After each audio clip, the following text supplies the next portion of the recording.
Abasajja tebasobola kubeerawo bokka.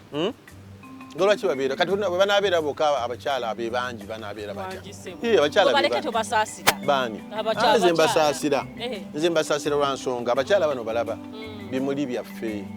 Kubanga Bayibuli ekugamba Katonda yatonda ensi byonna ku lunaku olusembayo n'atonda Adamu n'amuwa obuyinza ku bitonde byonna. Adamu yali bowadi. Adamu Mukama n'amwebasa n'amugyamu olubirizi mbu wesaali n'amugyamu n'amutondera omubeezi. Yafuna essanyu lye yali tafunanga. Otegeera? Kati abakyala bano be batuwa essanyu.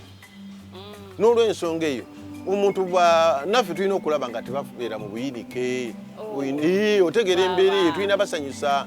Kakati kyova nti bannaffe bano bwe nagambye nga nze omu nti empeta eno awenjiwakaniramu naye nti kati empeta eno eyina limiti gyekuteekako. Abalala bakole batya? Guteeka kulaba mukazi abonaabona. Naddala mu by'omukwano.